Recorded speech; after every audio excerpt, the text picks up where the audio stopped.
Welcome to the Business Builders Podcast. It's the podcast dedicated to the construction and trade industry. Today's guest is Gregg, the Managing Director of Elite Electrical Contracting Limited. Gregg, thank you for coming here today. Apprentice to MD. Yeah. How did it all start? Thanks for having me, Yeah. Ray. Much appreciated. Yeah, how did it start? So I was an apprentice, as you know, at a company called Reflex, which are part of John Lelliott Engineering Services. Worked out of an office in Rains Park, not far from yours, actually. And then sort of did my apprenticeship with some very good guys and some very good governors. Got through that. Unfortunately, at that particular time, John Lelliott were going through a bit of an issue, I believe, with some flats over in Kensington, and it was a VAT problem. They, we were sitting in a cafe one day in Brook Street, and I was just about to pass my apprenticeship, come out of my time, and we were told the company had gone under. So we sort of sat there. The guy sent me home. Day later, it sort of worked out that we could kind of go back to a few jobs here and there and sort of try and, at least finish some off or get some tools and some materials off the projects, because obviously there was lots of money's worth of stuff there. That then sort of led to my old boss Jamie, who you know, I believe, starting up another company. And we sort of finished off 3 or 4 of the projects that John Lelliott had sort of not finished, if you Was like. that company that he started Elite now? This was No, it? that was called Capital Electrical Right. Services, and Okay. that was with a guy called Jeff Marchese, who used to run the Oh yeah. mechanical services at a company called Plowrights. So they had an office in Tolworth, worked for them, and I actually got quite a nice pay rise actually, because I'd sort of was passed out at my time, but just didn't have the certificate. So he took me on as a sort of a nigh on an electrician. So I got a nice big pay rise at that time. And then worked for Jamie for a fair time. Sort of worked my way up a little bit. Did a bit of project managing. We did a lot of temporary electrics at the time as well, for different companies. I sort of didn't like that side of it, so I sort of got into the sort of the fit out side of it and the actual project side. Worked my way up a little bit, got into the sort of project management side, and then ended up sort of in the office really. He said to me one day he needed a bit of help in the office, sort of pricing and doing a bit of estimating alongside a guy called Tom. We then sort of not ran the company. That's the wrong thing to say. We under his guidance we kind of ran the company, and then he got ill. Got diagnosed with Parkinson's, unfortunately, Oh, dear. and so me and Tom sort of came up with a plan to sort of make sure he was all right, but kind of take the company over. And he basically ignored us for about the next 6 months. So we went to him and said, "Look, do you want to do this or not? And we'll kind of make sure that you're all right and your family all right." And he kept ignoring us. So at that time, I was doing a project in Plantation Place in Fenchurch Street. Had some obviously some labour there, and I'd subcontracted part of it out to this guy called Mick, and he'd sort of I got on well with him. We spoke, and he said, "How about you sort of being partners with me?" So and that was Elite Electrical Contracting Oh wow. Limited. Okay. So we then I toyed with that because all I'd ever known really was Jamie and the guys there. So sort of then we ended up going for a little bit of a quiet spell at Capital, and we were finishing off this job at Plantation Place. And there was sort of it just clicked with me one day. I just sort of thought, do you know what? I'm not getting up in the morning enjoying this and stuff. I need to kind of. So I went at a meeting with Mick, said, look, what sort of deal can we put in place? He said, well, look, we'll be 50-50 shareholders, and we'll go from there. You know, if you give me X amount of money, you can be my partner. So I sort of shook his hands on that and said, I went down for a meeting with Jamie, told him what I was doing. He obviously wasn't best pleased. And then we sort of started from there, really. I stayed at Capital to finish off the projects that I was actually dealing with at that time, sort of on a part-time basis. Obviously, the labour that was on them projects kind of stayed and finished those projects. And then we sort of went from there. And then Elite got a phone call from the guys who were doing the job at Plantation Place. There was another couple of floors that come out, and then it sort of was. I had to ring the guy that we were doing a job for at Bovis and say, look, I've kind of moved companies and blah blah blah. How would you feel about giving the order to a different company? And he said, as long as I've got the same people on site, then I'm fine. Oh, that's ideal. So that was that. So we started off with that, and then Mick went to the park with his kids in Cheam on a Saturday morning, bumped into a guy who worked for Overbridge that he'd known for years, that he used to go to Cheers with and stuff like that. And he told him kind of what he was doing now, and that he wasn't just a 3 or 4 man subcontracting team, that he's looking to sort of grow a little bit.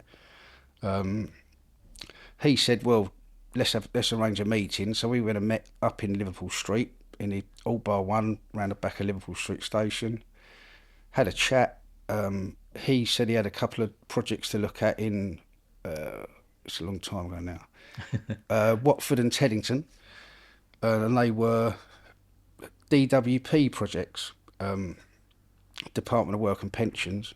And he kind of said, look, can you price these 2 projects? So we priced them.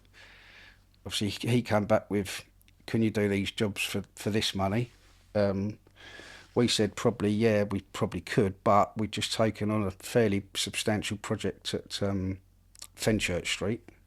So we might not kind of have the money to do the 3 projects. And he put us through via his contracts manager's team. He put us through an early sort of application on the jobs that kept us sort of going for a month. For a month on the job to get our labour there, and that's sort of how it sort of started, really. And sort of first year we did a fair few. They were involved in a job centre plus rollout scheme. So we did jobs sort of I think we did Sutton, Mitcham, Bromley, Marylebone. So our sort of bread and butter for the early works was the Job Centre Plus rollout scheme. So we just stuck to that for a couple of years.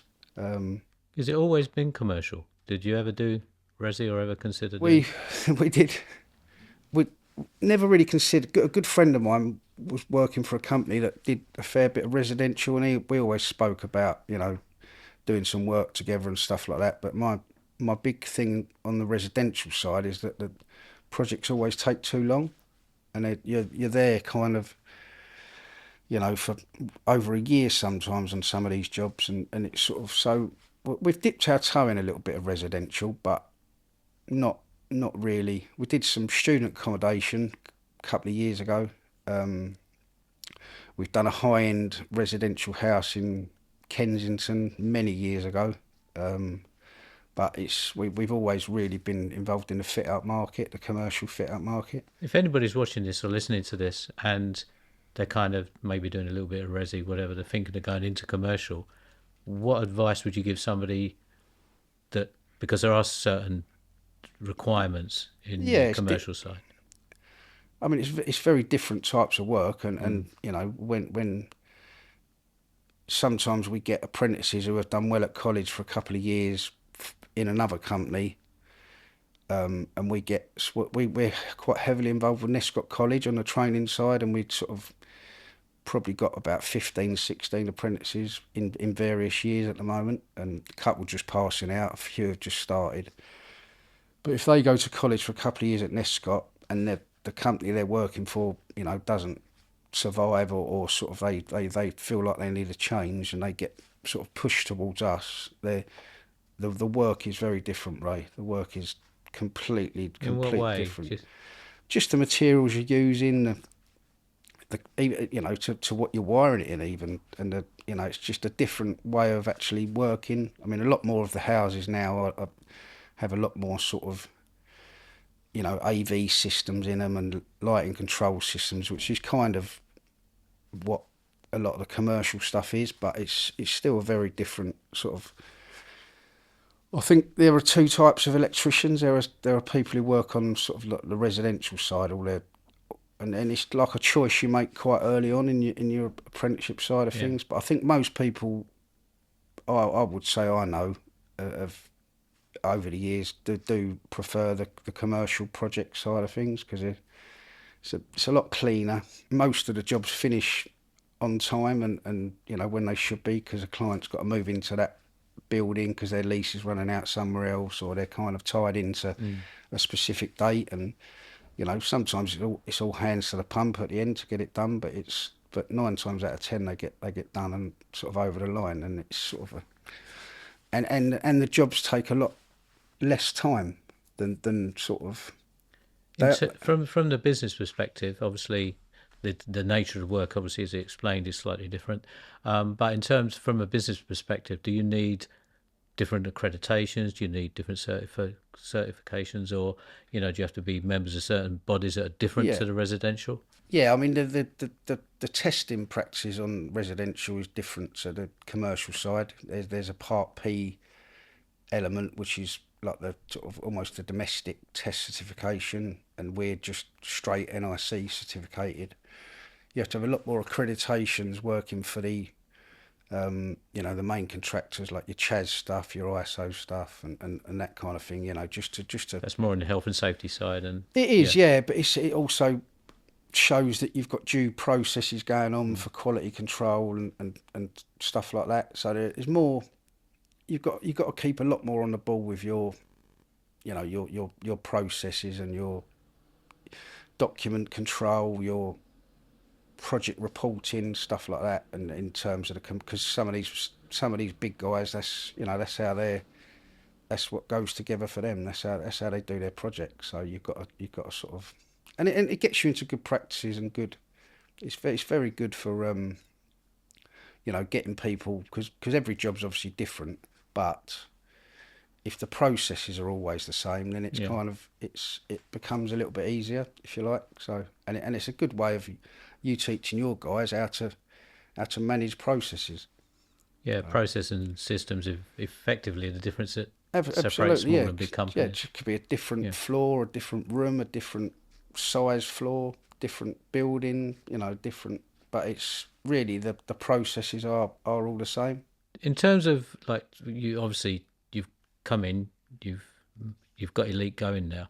Was there a concerted effort, plan, strategy to take it to where it is now, or is it more kind of evolved and you've just taken on more and more jobs?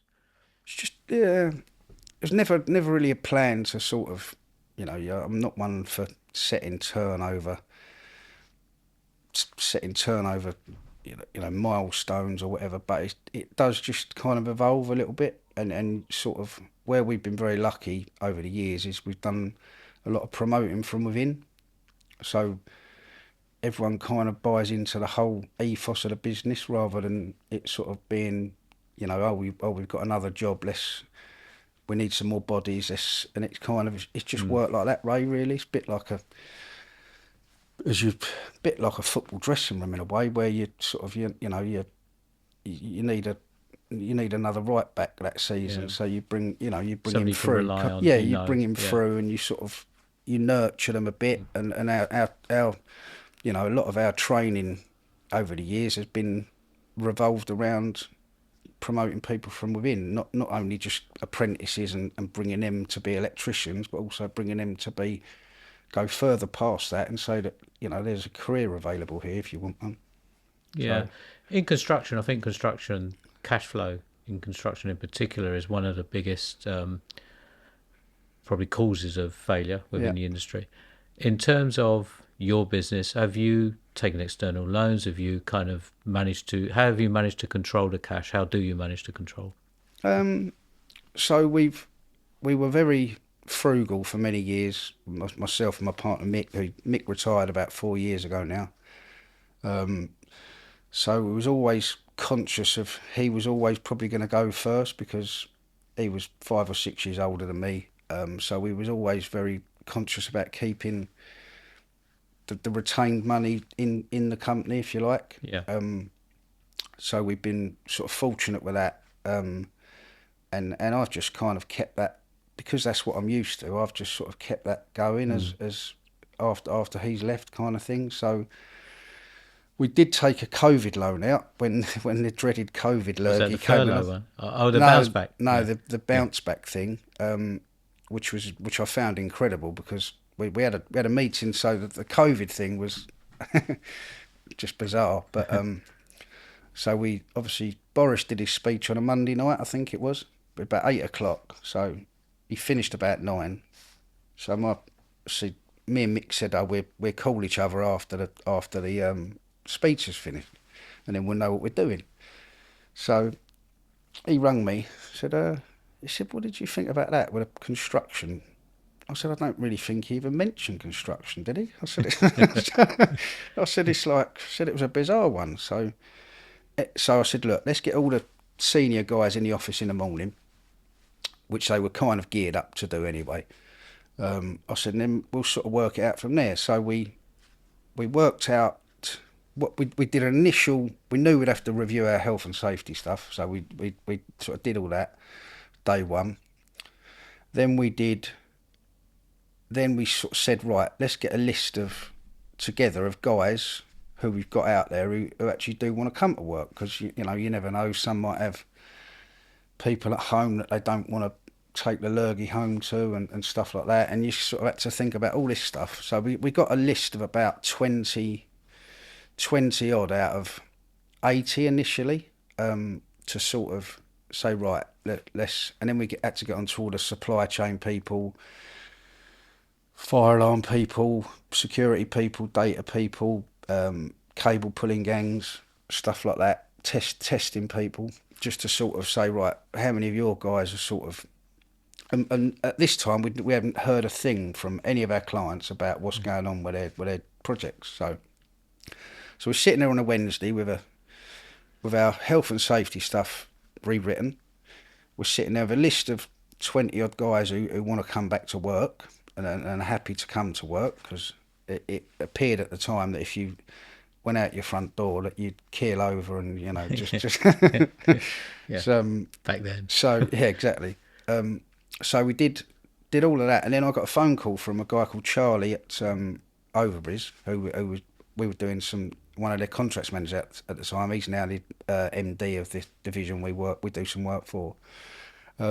He said, what's going on with you boys then? I said, well, don't know really. I said, what you tell me, what is going on? He said, well, all my jobs are open. He said, and you're in breach of contract in a. He said, you're in breach of contract if you don't come back. I said, that's the best news I've heard all week. So by the end of the first week, we had 6 guys back on site at a job in Green Park, and they were loving it because you could drive up to Green Park. Yeah. From No sort of traffic. Worcester Park Way. They was all sharing cars, 35 minutes they're on the job. So we got that job going. Then a couple of other Overbury jobs opened up as well. So by the end of the second week, we sort of had 15 to 20 back at work. So that was fine. That gave us a little bit of peace of mind that we could, you know, that we can be able to do some applications at the end of the month and kind of roll, you know, the cash flow was going to sort of start rolling again.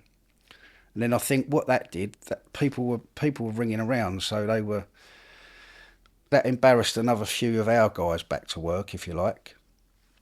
And then what that did as well, with Overbury or the Morgan Sindall group saying their jobs weren't shut, that made other contractors open their jobs up as well.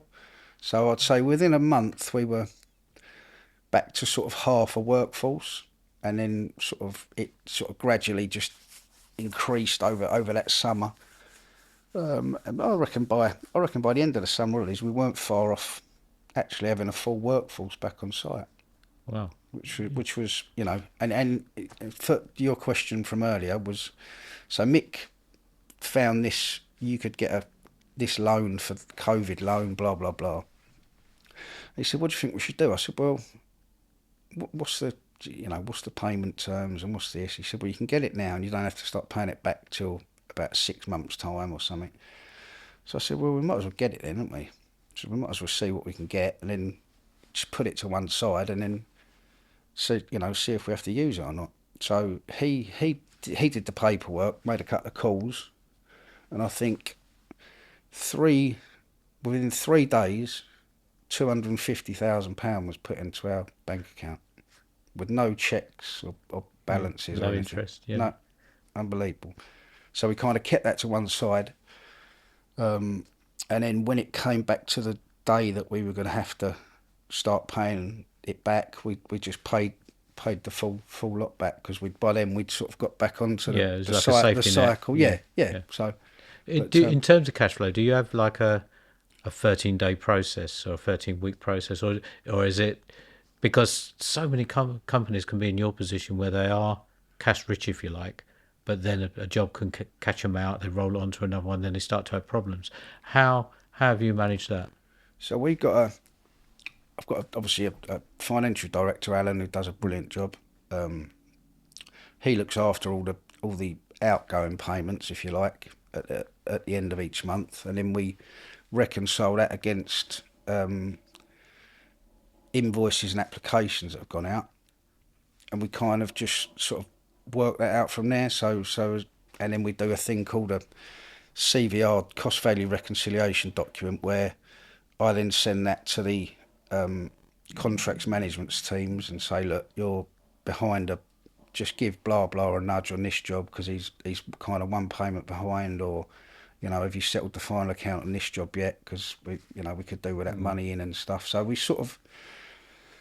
we're not always up to date, but please don't, I don't think there's anyone out there who actually is, but we pride ourselves on paying all of our bills on time at the end of the month. All of our labour gets paid weekly, and we sort of, where we're working for good people, we know that they're kind of going to pay us, if you like, and we pick our clients quite well. I mean, we were luckily enough never got involved in the sort of the ISG hamsters wheel and stuff. Yeah, unfortunately, yeah. Which would have affected and has affected. Well, when you see companies of that size go pop, it's unbelievable, isn't it? Yeah, it's incredible, and that's my point. When companies of that stature can go, then it's the knock-on effect they have to everybody in the whole, and the subcontractor supply chains and everything. Do you have retentions? Is it?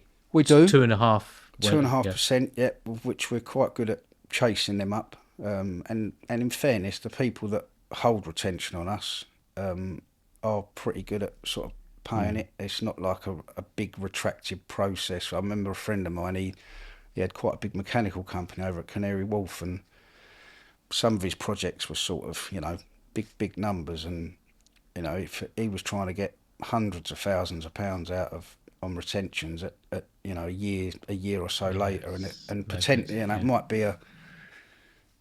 be a ceiling, a carpet tile that was wrong or something, and it's sort of they can always find something to hold it. Is it 12 months? 12 months defects, yeah. So you'll get a 12 months defects notice, which might have some work for you on that, and then you just arrange to go in, make sure that work gets done and signed off, and then, touch wood, you get your retention sort of fairly quickly after that. Normally, there's still some that hold it and want to hold it, but I think that's just an old school sort of thing, isn't it?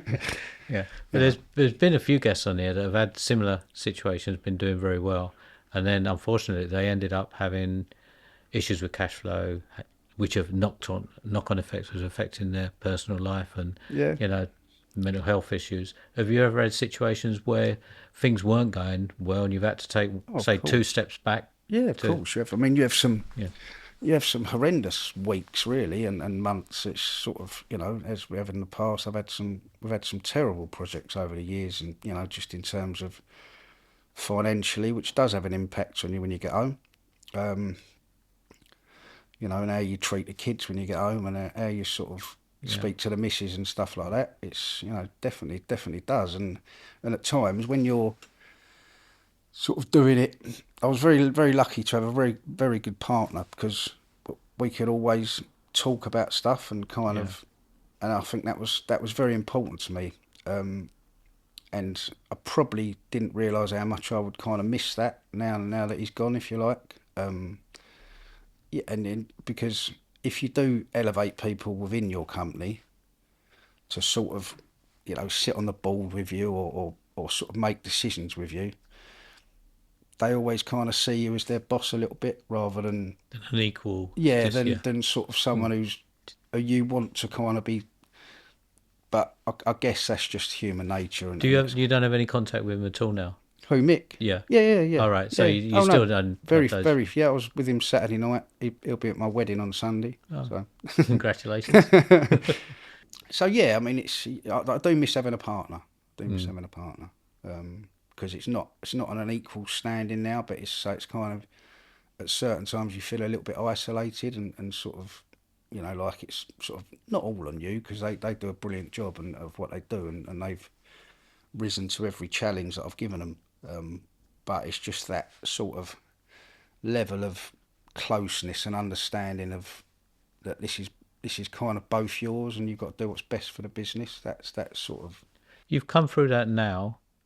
If somebody's listening to this and they're experiencing those feelings of helplessness, if you like, or frustration, what advice would you give somebody like that? Would you say reach out to somebody, or how would you?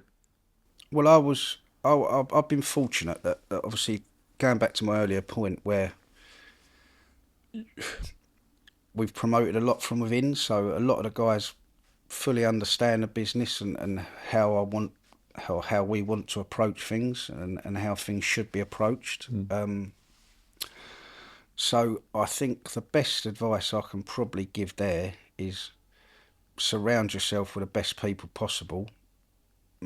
Make sure that you kind of, look after them along the journey, and it should repay its rewards at the end, really, or not at the end. I'm not at the end, but it should, down the line, it should repay itself. It's just, but it's, and everyone's thing to that would be, well, how do you get the good people? It's just, I think over the years I've just tried to identify ones that I think if you cut them in half, they got elite written through them. Really, I mean, most. Have they come through the apprenticeship scheme to a lot, senior, or have you brought people so in? I've got three directors, or two main board directors, and another guy who I identified when Mick left, to sort of, and two of them have worked for me for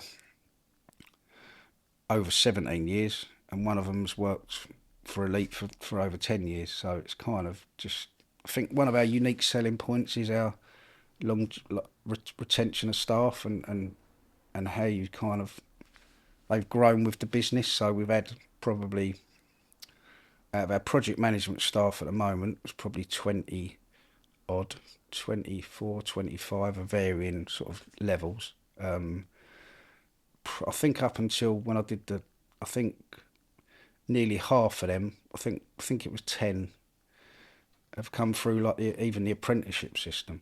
Oh wow! So yeah, we've had other people on, a couple of people as well, that have been on here, and they've said very similar things about just being honest with the people, looking after the people, and treating them with respect. And that doesn't always have to mean financially. It's just like, as human beings. Yeah, pats on the back, and if they got a few problems here and there, give them time to resolve it. If you can help them resolve it, then that's sort of, life's like it. Things come up all the time, don't they? It's just, it's never a nice level line of work, and then you're going home at 5 o'clock, and then it's just kind of, it's a bit it's a bit of a life business, really, our one, because people kind of do what they have to do to get something done, and then I think trying to get the 110% out of everybody all the time is impossible. So you kind of, when they do get to that 110%, you've got to then Yeah, ease them off a little bit yeah. for a, get them in the office for a month and let them do a little bit of tendering and kind of just, let them sort of recharge their batteries a little bit, really. That time when you and Tom went into the office, that must have been invaluable for you for when you Brilliant. involved now. That learning curve then. It was amazing because, you got to sort of almost, in hindsight, it got me to practice really what I preach now, to be honest, and it's taught me all sorts of things and thinking on your feet, actually decision making, because some people are always looking over their shoulder for someone to kind of Mm. make decisions. You make decisions, you make wrong ones, made many of them, but you making decisions, I think, is more important than not making one sometimes. Yeah, I think there's a saying, isn't there? Making a decision is a lot more valuable than indecision. Yeah, Something like that. yeah, Yeah, yeah, and that's I think that's very true. And I kind of with the lads, I want them to make decisions and I don't want them to make wrong ones all the time, obviously. But if they do make wrong ones, you've got to that's you learn from them probably exactly. Yeah, more than yeah. But that's a cultural thing, and that's very healthy. Because I was always similar with mm, it, like embracing yeah, mistakes as long as they're not continually doing it. yeah, But don't hang them out if no, they make one mistake. it's, 'Cause we've all done it. of course, mate. Yeah. It's, With regards to the industry, you obviously you're doing the commercial contracting now, and you mentioned, say, smart homes. There's yeah, other things that kind of link to electrics, and now we've got all these renewables now and things like that. yeah. Have you thought about going into that, or is it something that you've come across? We did we thought about the EV charging side of things quite a lot, quite in depth, and then looked into that on more of a commercial basis. But we were probably a little bit, we were probably 18 months too late, and everybody had these sort of accreditations already to be able to buy stuff off certain people, and we were just a little bit late to the party, which I sort of regret a little bit. But in terms of the renewable side of stuff, we do a fair amount of work in police stations, so we get involved in. So they're very hot on that to make their buildings as green and as possible. Actually, somebody asked me, are you connected to Elite Renewals? Because there is a company No, there called. is no, we're They're not not. you. No, Oh, no, okay. I wasn't no, too sure. no. We've got Elite EV Charge, which is a little bit lying a bit dormant at the moment, but we've got some projects upcoming for that. But they're kind of based around the projects that Elite Electrical do anyway, if you like. So They're we just like add-ons to the existing. just yeah, Yeah. just to we can offer that service if it comes up on a project or a set of employers' requirements. We can add that to it. So I've got a guy sort of who's very knowledgeable about all that sort of stuff and knows his stuff. But in terms of the renewable side, we just sort of use a couple of contractors who, and sometimes they're specified onto the job for us, especially Yeah. in terms of the police station stuff, or it might be refurbishing the old, solar panels and stuff like that. But I mean, it's definitely becoming more and more. I mean, you've got light and control systems that are wireless these days and stuff like that. It's smart buildings is gonna, you know, once it's the initial bit about paying for them first, because putting the finance and the money into them first is always the sort of the seems to be the sticking point at the moment, because as soon as a project becomes over budget, one of the first things that kind of gets taken out of it or reduced is some of the smart building stuff, Yeah. unfortunately. But So, as a company, obviously, as you're growing, have you um, sort of embraced AI? Because so many people are talking about AI now.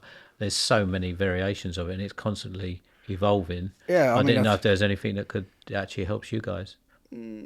not Not so much that we know about. I mean, I'm sure there will be, because it's going to be just well, it is just an unbelievable. I think for the industry, it'd be a really good thing, because I think spending loads of money doing what we call Cat A floors. So, as an argument, say if you've got an 8-floor office block in London, years ago they would have made every floor the same lights, same ceilings, same floor boxes, same floors. And then what you'd find is you'd finish that on a Friday, and then on a Monday the contractor who's coming in to do the fit out for the client who's moving in would be ripping it all out and putting it in the skip. It's like, which is criminal, isn't it? It's Yeah. just like, but I think AI could be used very well for almost showing clients what their floor could look like, almost, and sort of So do you do the design side yourself? Do you we have a, do we do yeah. probably 50% of our work is design and build, but based on a scheme that's sort of in black and white already, if you like. So we'll take it from what they call stage 3, which is the sort of concept design and the employer's requirement. So, argument's sake, I want in the meeting rooms, I want to be able to dim the light in. I want to be able to, have AV screens in there, and da da da da, and you sort of, and you take it from that to the drawing stage, and we do drawing in 3D stuff as well, which is quite All right. which is Okay. quite cool. And we just then take it through to what we call the stage 5, which is the sort of the working drawing stuff, and then it's sort of obviously at the end you issue all your as built stuff, and we offer that service in 3D as well. But that's another part of that gets taken out when budgets are a bit high for jobs, is that part of it as well. So with that, I'm assuming you need like a special PI insurance for Yep. that. Yep. And contractually, then with is it on some form of JCT? Yep. Yeah. Yep. So with that contract, are you on that basis? Do you become liable for that? Where's your liability sit on that side? Our liabilities sit with so the stage 3 design will come to us. We'll then take it to stage 4, go through it with a consultant, the building services consultants.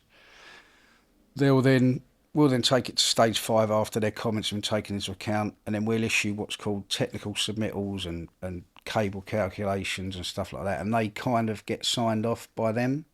Right. So in terms of if there was a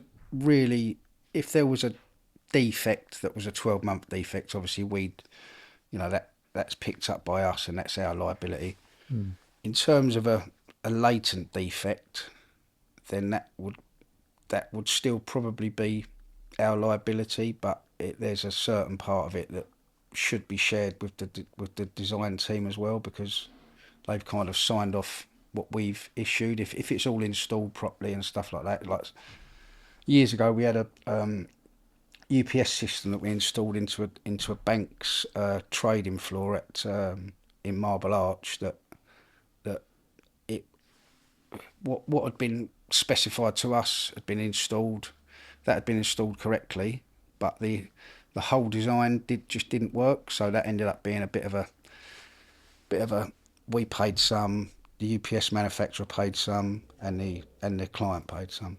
So it's sort of, I think, like with any of these things, if you done a good enough job when you're there, and they can see that you're sort of, you're batting for them, if you like, that they'll certain smaller problems you can sort of make go away with the right attitude towards the project in the first place. Yeah. So there'll always be problems on jobs. Of course. Yeah. That's just you've got materials, Suez canals. You've got trying to get stuff delivered on time. It's just kind of, there's so many variables that can make something not work right. But if you're, as an example on that, if we got some light fittings that are turning up late, and to get the client in the building, we'll always put some temporary lights up just to make sure that that we can get that project Yeah. over the line. I think our attitude over the years in terms of that has made us sort of stand out a little bit towards it. Give a little bit more extra service. Yeah, So if yeah. there was a electrical contractor that had plateaued, they'd started, say, considerably smaller, but I don't know, 6, 7 people, and they're looking, their ambition is to grow. Is there anything that you've picked up that you know now that you didn't know back then that perhaps you could share with somebody listening? Don't go out there looking for any work that's around. Just kind of pick and choose your projects. Sort of try and stick to repeat client stuff, and with the right people around you, it kind of organically grows a little bit anyway. And then you're sort of, the hardest bit that we have to do is to turn projects down for clients, because that really is a hard thing to do, because they effectively sort of, want you on their job, and then to actually say to them, look, we're not going to be able to resource it or manage it in the way that we'd like to, or the way that you would think, in the normal service that we'd give to you, and that's a difficult conversation to have.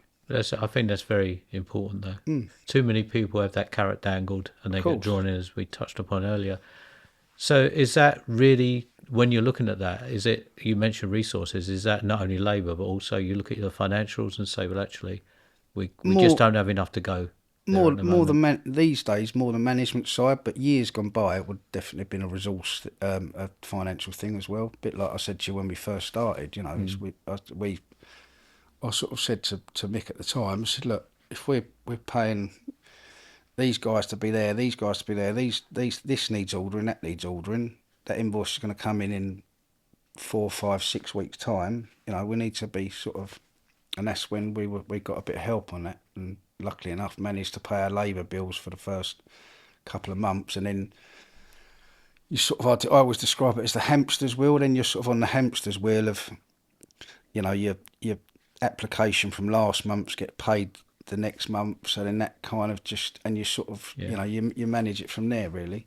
Yeah. In terms of getting work, is it networking events? Do you do a lot of marketing?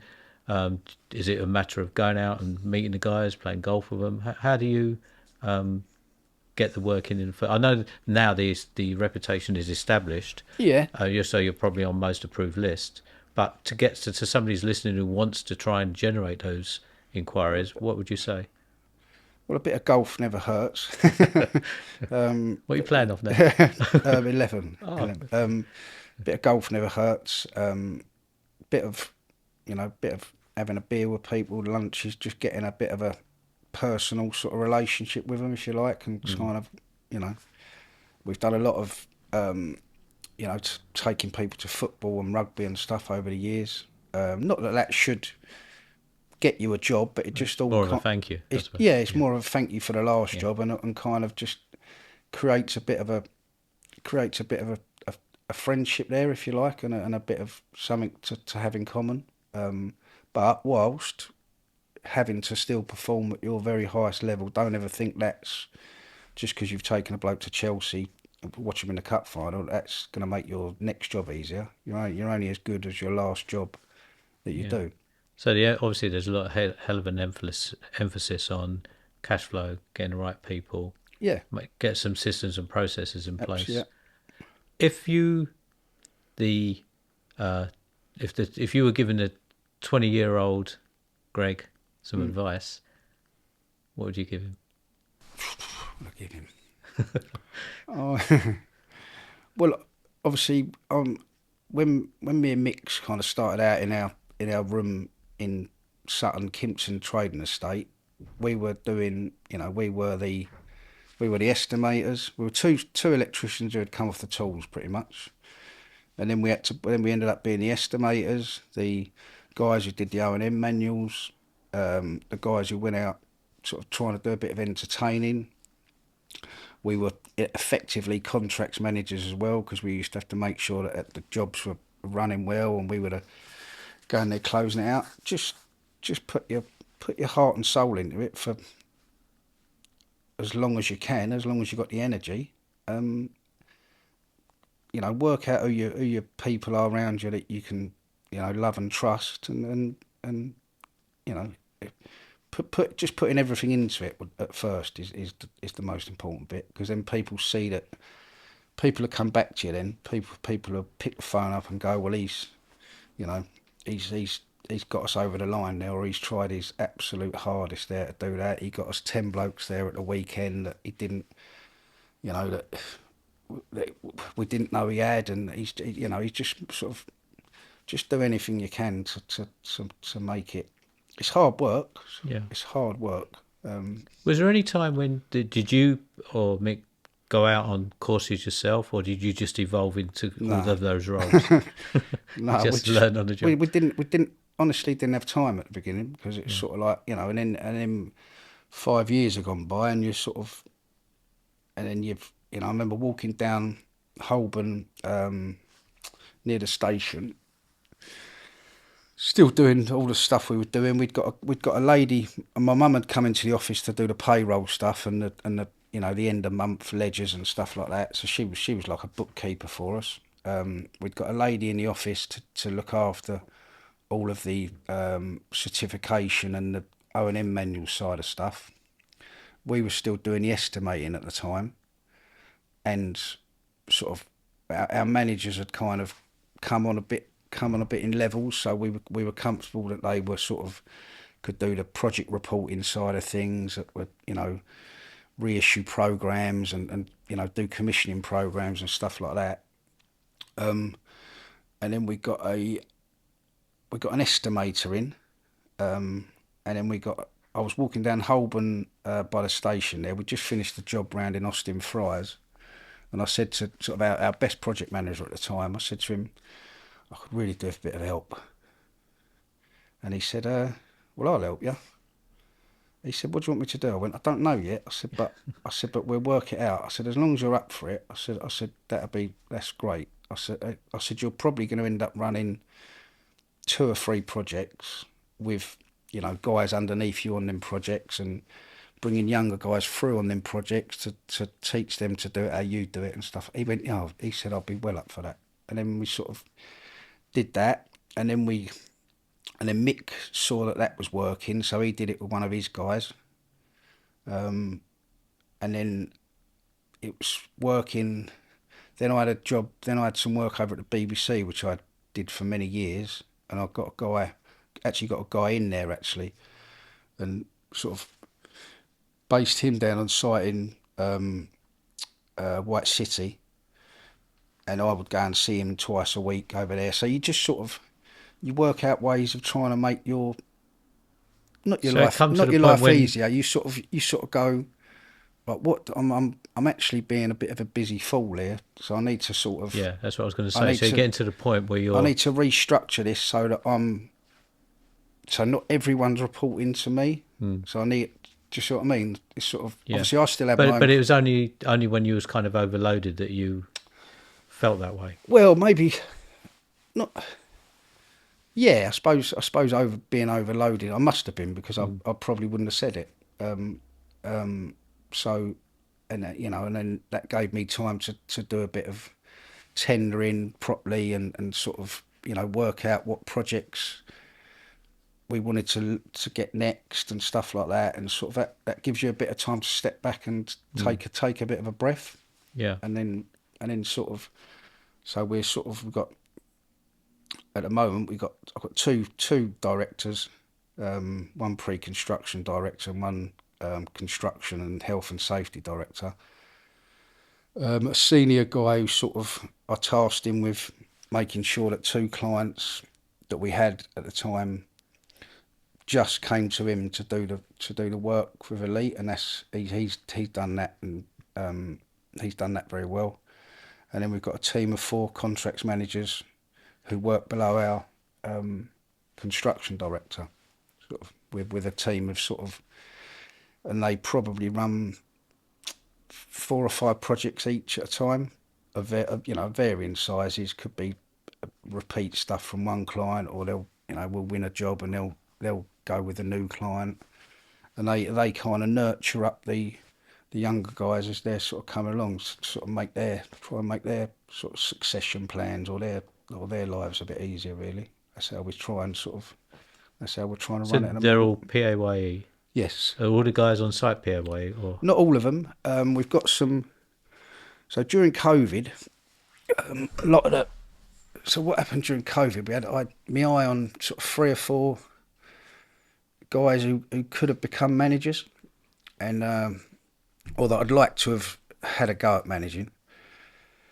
They'd already been doing it a little bit, and a couple of them come to me during COVID and said, "Do you know what? We're going to kind of have a little go on our own, sort of thing." I said, "Well, fair play." I said, "Look, you know, I wish you good luck." And then I sort of sat there. So COVID sort of made me sit back and take a bit of stock of life and stuff as well, a little bit. And I've come to this sort of bit of a decision. I said to our sort of construction director, I said, "Look, how about we use a couple of these guys, but just giving them little parts of the jobs that we're doing." I said, "That'll get them on their way to kind of, starting on their own."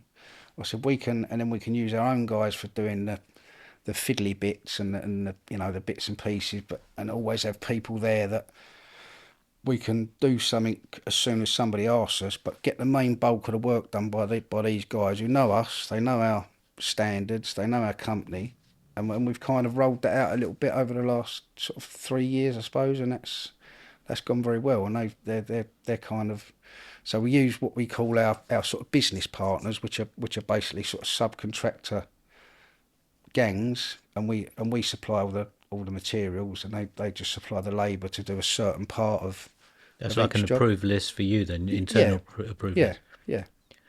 And then What? we always look at what jobs they got on with us. We don't want to kind of start overloading them, stuff like that, That's where it and goes. that goes Problems. a bit, Yeah. yeah. So we Yeah. always keep them nicely busy, and sort of, I mean, the summer holidays this year has been a challenge. That's been challenging, which it normally is a bit of a challenge, but we didn't have any.